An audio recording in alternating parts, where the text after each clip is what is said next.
टसन news और मैं हूं अनिमेश सिंह। आज सारण जिले के परसा विधानसभा अंतर्गत खिड़किया में मौजूद हैं और खिड़किया में बात करें तो भारतीय मोमिन फ्रंट के माध्यम से अलग अलग मुद्दे पे अभी तक हम बात कर चुके हैं, लेकिन आज भारतीय मोमिन फ्रंट के साथ पूरे देश के लिए आज गर्व की बात है कि स्वतंत्रता सेनानी सैनिक विद्रोही अब्दुल रहमान अंसारी के 32वें पुण्यतिथि के अवसर पे यहाँ पे कार्यक्रम का आयोजन किया गया। विशेष करके बात कर ले रहमान अंसारी के पुण्यतिथि पे विशेष करके संदेश क्या दिया गया, हमें मोमिन फ्रंट के अध्यक्ष और मोमिन फ्रंट के जो सदस्यगण हैं उनसे विशेष करके डॉक्टर महबूब आलम जी मौजूद हैं। सर, आज मोमिन फ्रंट के द्वारा पुण्यतिथि का आयोजन किया गया, विशेष संदेश क्या दिया गया? आज सैनिक विद्रोही स्वतंत्रता सेनानी मरहूम अब्दुल रहमान अंसारी साहब का 32वीं यौम वफ़ात पर पार्टी की ओर से खिराज अकीदत पेश करने के लिए मदरसा रहमानिया रसूलपुर खिड़कियाँ थाना डेहनी जिला सारण में कार्यक्रम आयोजित की गई थी और जिला का बैठक भी बुलाया गया था। इसमें हम लोग निर्णय लिया है कि आने वाला विधानसभा 2025 में सारण से हम लोग अपना उम्मीदवार खड़ा करेंगे और मजबूती के साथ हम लोग उस पर लड़ेंगे। परसा विधानसभा में अभी मौजूद हैं। परसा विधानसभा को लेकर क्या समीकरण है? परसा विधानसभा का बहुत बड़ा समीकरण है। तो एक तरफ देखा जाए तो पूरे बिहार में जातीय समीकरण, धर्म समीकरण, इसको लेकर अलग अलग पार्टियां प्रचार करती है, लेकिन आप लोग का एजेंडा क्या है? अगर परसा विधानसभा में आप लोग कैंडिडेट देने वाले हैं और जैसे अलग अलग विधानसभा क्षेत्र का आप चर्चा भी किए अपने भाषण के माध्यम से कि अमनौर में हम इनको देने जा रहे हैं, गरखा में इनको देने जा रहे हैं, तो परसा के लिए क्या विशेषकर मैनिफेस्टो क्या है यहाँ? तो परसा के लिए अभी हम लोग विचार करेंगे, क्योंकि परसा का जो समीकरण है यहाँ पक्ष और विपक्ष दोनों एक ही जाति के हाथ में रहता है, तो उसके विपरीत कोई कैंडिडेट को हम लोग उतारेंगे जो इन दोनों के खिलाफ में लड़ सके। इसलिए कि हमारी लड़ाई जात धर्म और ऊंच नीच की नहीं है, हमारी लड़ाई है देश के व्यवस्था में आमूल परिवर्तन हो और सभी जाति के उनके आबादी के मुताबिक उनको हक मिले। हमारी लड़ाई यही है। इसी बुनियाद पर हम चुनाव भी लड़ेंगे और लड़ाएंगे भी और हम कोशिश करेंगे कि हमारा आदमी जीत करके आए। सारण की बात करें तो सारण में 10 विधानसभा क्षेत्र है। 10 विधानसभा क्षेत्र में क्या आपका टारगेट क्या है कि कितने विधानसभा क्षेत्रों में आप अपने समर्थित कैंडिडेट दीजिएगा अपने पार्टी से? तो हम लोग गठबंधन के लोग हैं, तीसरा मोर्चा के, इसमें और हमारे गठबंधन के लोग भी आएंगे और कोशिश करेंगे कि हम लोग मिलजुल करके 10 कैंडिडेट को लड़ाएं। गठबंधन के सभी लोग मिल करके हर कैंडिडेट को जिताने का कोशिश करें। जैसे इसके पहले सुनने में आया कि नहीं, अमनौर से भी इसके पहले भी आपके पार्टी के कैंडिडेट हुआ करती थी, एक महिला थी, और फिर से आप लोग एक महिला पे अपना दाव खेलने जा रहे हैं। इस बार का तैयारी क्या है अमनौर विधानसभा को लेकर?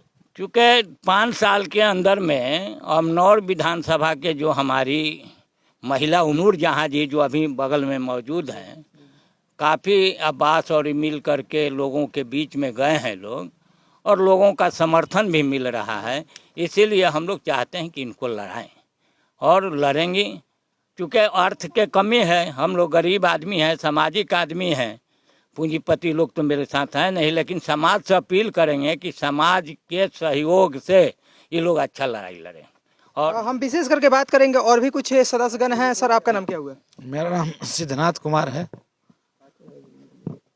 सिद्धनाथ कुमार किसान संघर्ष समिति का प्रदेश अध्यक्ष हूँ और राजनीतिक तीसरा मोर्चा के घटक इनके समर्थन में है। विशेष आप लोग कहाँ से आए हुए हैं और क्या भारतीय मोमिन फ्रंट में आने का मुख्य उद्देश्य आप लोग का क्या है? आने वाले दिनों में मोमिन फ्रंट क्या करने जा रही है? हम लोग जहानाबाद से आए हैं। हम लोग किसानों के लिए, मजदूरों के लिए, आम आदमी के लिए, जनसाधारण के लिए हम लोग संघर्ष बहुत पहले से सब मिलजुल कर करते आए हैं। हम लोग कई एक तरह के मुद्दे पर आज हम लोग मांग किए हैं। हमारा मांग है कि जितने भी बुजुर्ग हैं जिनका उम्र 60 वर्ष पूरा हो गया है, उनको कम से कम 10,000 रुपये प्रति माह पेंशन दिया जाए। आज 400 रुपये पेंशन में क्या महंगाई में होने वाला है। बुजुर्ग लोग कोई लेमचू से चॉकलेट नहीं खाते हैं कि उनका खुशहाली से जीवन चल जाएगा। आज नेता लोग मनमानी तरीके से देश की खजाना लूटने का प्रावधान किए हुए हैं। कई एक तरह का पेंशन ले रहे हैं, उनके पेंशन बंद होनी चाहिए। हम लोग मांग रखे हैं कि निःशुल्क बिजली की व्यवस्था पटवन के लिए जिस तरह से 8 राज्यों में है उस तरह से बिहार में भी होनी चाहिए। आज हम लोग मांग करते हैं कि जितने भी 60 वर्ष के बुजुर्ग हैं उनको 10,000 रुपये पेंशन मिलना चाहिए। ये सब तमाम मांगों को लेकर के हम लोग आज इनके पुण्यतिथि पर रखे हैं और इसी पर संघर्ष जारी रहेगा और चुनाव में भी जो हमारे साथी हैं उनको हम लोग जिताने का काम करेंगे। विशेष करके हम बात करें तो अब्दुल रहमान अंसारी जी के आज आप लोग पुण्यतिथि के अवसर पे आए हुए हैं। विशेष करके इनके बारे में कुछ जानकारी भी देना चाहेंगे कि क्या थे और इनके द्वारा देश को क्या विशेष कर से संदेश किया गया। रहमान अंसारी जी जो देश के लिए जब अंग्रेज के टाइम में चल रही थी आंदोलन, तो उसमें सैनिक में भाग लेकर अपना योगदान दिए थे और जनता की जो आवाज़ थी उसको बुलंद करने में हर जगह ही अपना योगदान दिए थे। इसीलिए हम लोग यहाँ आज उनके पुण्यतिथि पर आए हुए हैं। सर आप क्या कहना चाहेंगे, आज सारण की धरती परसा की धरती पे आज पहुँचे हुए हैं। इसके पहले भी आपसे डिस्कशन भी किए हैं, बात भी किए हैं, लेकिन आज अब्दुल रहमान अंसारी के पुण्यतिथि पे यहाँ पर पहुँचे हुए विशेष संदेश क्या देंगे तमाम जो जनता हैं, बिहार वासी हैं या पूरे देश की जो जनता है उनको। देखिए, आज अब्दुल रहमान अंसारी जी का शोक सभा हम लोग यहाँ मनाए और इनके शोक सभा पर 32वें शोक सभा पर हम लोग संकल्प लिए कि देश में आमूलचूल परिवर्तन होना चाहिए। आज जो महिला पर अत्याचार हो रहा है, आज ढोंगी बाबा साहब देश के जनता को जो बरगलाने का काम कर रहा है, सरकार जो नुका छिपी का खेल नौजवान छात्रों के लिए, बेरोजगारों के लिए खेल रहा है, जैसे नीट का आप देखिए एग्ज़ाम और टीचर का देखिए, ये जो हमेशा सिपाही का देखिए, हमेशा बहाली निकालता है, लाखों लाख छात्र बहाली के लिए भरते हैं फार्म और उसे कैंसिल करने का काम करते हैं और उनका लीक हो जाता है प्रश्न। इससे जनता परेशान है, छात्र नौजवान सब परेशान है।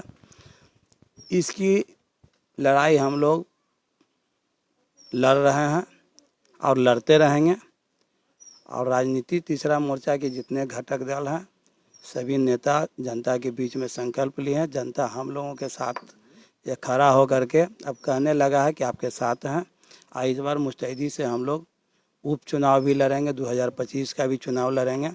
इस बार राजनीति तीसरा मोर्चा का बिहार में सरकार बनने जा रही है और हक हकूक गरीबों का हम लोग दिलाएंगे। हमारे साथ एक और मेहमान हैं जो कहाँ से आए हुए हैं, परिचय लेंगे। सर आपका नाम क्या हुआ? मेरा नाम मोहम्मद अब्दुल्ला हुआ और हम बिहार शरीफ से आए हुए, नालंदा जिला। नालंदा जिला से आए हुए हैं, यहाँ पे आए, यहाँ पार्टी के कार्यक्रम में सम्मिलित हुए, कैसा लगा आपको? देखिए, पार्टी अभी आपने देखा कि हर पार्टी किसी न किसी आइडियोलॉजी को लेकर चल रहा है, किसी जात को, किसी धर्म को, लेकिन मोमिन फ्रंट ह्यूमैनिटी को लेकर चल रहा है, जो बिल्कुल खाली जगह है। ह्यूमैनिटी ग्राउंड पर ही हमारी सियासत होती है और उस पर ही हमारा विश्वास है, क्योंकि हमारा मानना है कि आज भी 74 साल में रोटी, कपड़ा, मकान और रोज़गार से हम महरूम हैं। हमारे लोगों को ये कुछ मिल नहीं पाया है। सच्चर कमेटी के जरिए आपने देखा कि कांग्रेस ने ला के लोगों को ये दिखलाया कि देखो हमने डबल गेम किया है सच्चर कमेटी के जरिए। एक तो कांग्रेस ने ये क्या दिखाया कि देखिए भाई आपकी हालत जो है बहुत ख़राब है, दुनिया को दिखाया, मुसलमानों को दिखाया कि आपकी हालत दलितों से बदतर है, और दूसरे लोगों को दिखाया जो मुसलमानों से नफरत करते हैं 20% आबादी से, उनको दिखलाया कि देखो मैंने इनको कहाँ से कहाँ पहुँचा दिया है। हुकूमत तो उसने ही किया था, तो देखो मैं ही हूँ जिसने मतलब और क्या चाहते हो तुम, मैंने कितना इनको बुरा हाल में लाकर खड़ा कर दिया है। उनको ये किया और यहाँ हमें ये किया, ये करके सच्चर कमेटी के ऊपर आंदोलन करना हमारा मतलब हम लोगों का इरादा है। पार्टी के फैसले में है, आने वाले टाइम में हम सच्चर कमेटी को लेकर आगे चलेंगे और हमारी सियासत ह्यूमैनिटी ग्राउंड पर ही होगी, वो चाहे जहाँ तक जाए। हमारे साथ एक और शख्स हैं जो सारण में और बिहार की राजनीति में इनकी पत्नी दावेदारी करती हैं, अब्बास जी हैं। अब्बास जी, आप परसा में रहते हैं और आपका घर जो है अमनौर क्षेत्र में है। अमनौर क्षेत्र एक बार चुनाव लड़वाएं और उस समय जो मुकाम हासिल होना चाहिए वो नहीं हो पाया, लेकिन इस बार का आपका टारगेट क्या है? इस बार कैसे आप अमनौर क्षेत्र में जाएंगे जिससे कि वहाँ की जनता आपको इस बार मौका देगी, और मौका देने के बाद वहाँ के जो क्षेत्र है और जो क्षेत्र में परेशानियाँ हैं, जो वहाँ पे विकास नहीं हो पा रहा है, वहाँ पे डेवलपमेंट नहीं हो पा रहा है, उसे विशेष करके आप काम करेंगे? जी, आपके चैनल से सभी दर्शकों को हम प्रणाम करते हैं, अभिनंदन करते हैं। और विकास का जो आप नाम पूछ रहे हैं वो तो पब्लिक को खुद पता है। हम जिस टाइम पर चुनाव लड़ रहे हैं, हमको लड़ने का मूड नहीं था, मगर फिर भी पटना का जो बड़ी अधिकारी हैं वो लोग दबाव देकर हम चुनाव लड़वाए, हमको मूड नहीं था। और हम इतना नहीं जानते थे कितना हमको वोट मिल पाएगा, फिर भी 1000 तक के आसपास हम पहुंच गए थे।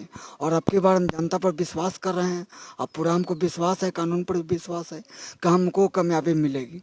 इसलिए कि हम गिनते हुआ उसे कल से हम घर त्याग दिए हैं, घर बीवी बच्चा सब त्यागे हुए हैं। वाइफ भी अलग अपना अपना संस्था चलाती है, हम अलग चलाते हैं। बेटा है वो अलग अपना किसी को जो काम पड़ा अपने गाड़ी पर लादा लेकर गया, ब्लॉक गया, थाना गया, जहाँ जरूरत पड़ता वहाँ तीन जगह हम लोग लगे हुए हैं।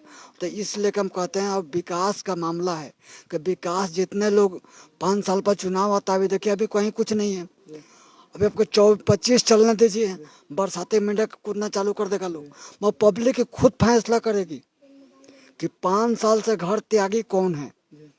5 साल जब चुनाव आएगा, बरसाती मेंढक निकलेगा, मेंढक में पेको करते करते लोग को सुगराना चालू कर देगा। तो पब्लिक से हम ये कहेंगे कि आपके 25 में जो आदमी और जो MLA नहीं चेंज करता है तो समझ लीजिए उसमें हमारा गलती नहीं कहेगा। हम कहाँ तक लड़ेंगे, हम कहाँ, जब भी किसी को बात होता है तो कभी वहाँ फ़ोन किए, कभी वहाँ फ़ोन किए। आपको तो खुद पता होगा ये जहाँ के संदेश आपको रिपोर्ट आपको देते हैं, राष्ट्रीय अध्यक्ष आपको पहुँचाते हैं, आपको किसान लोग का जो मैटर है किसान संगठन नेता लोग के पास पहुँचाते हैं। तो आपकी बार देखिए जो हमारा लड़ाई जो होगा 25 वाला बड़े धूमधाम से होगा।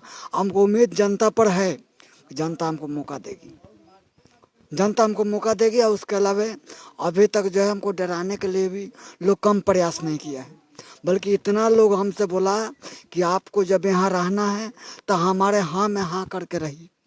हम उनको जवाब दिए कि देखिए आप चाहे जहाँ का दबंग है, आप अपने आप के लिए हैं, हम आपसे डरते कभी न थे, न कभी डरते हैं, न कभी डरेंगे। कि कदर बस इतना फ़र्क है कि आपका हम कदर करते हैं। बात रह गया मौत के, तो आज न तो कल तो मौत हम लेके घूमते हैं, जब चाहे तब हम मौत का गला लगाने के लिए तैयार हैं। ये सर आपका नाम क्या हुआ?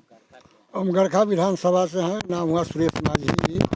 और इसके पहले तो हम ट्राई किए थे, लेकिन इस बार हम इलेक्शन लड़ेंगे नहीं, बल्कि इलेक्शन जीत करके दिखला देंगे लोगों को। विशेष करके गरखा विधानसभा की बात करें, आरक्षित सीट है। आरक्षित सीट होने के बाद अलग अलग लोग आते हैं। अभी वर्तमान में सुरेंद्र राम है, इसके पहले मुनेश्वर चौधरी रह चुके हैं, इसके पहले और भी बहुत सारे ज्ञानचंद जी थे। लेकिन इस बार आपका क्या मैनिफेस्टो, वहाँ का मैनिफेस्टो क्या है? पार्टी के किस स्टैंड को लेकर जाइएगा कि आपको वहाँ की जनता चुनेगी, वहाँ की जनता लाइक करेगी? जी, तो अभी आपके सामने हमारा रोटी कपड़ा मकान, शिक्षा की स्थिति बहुत बदतर हो चुकी है।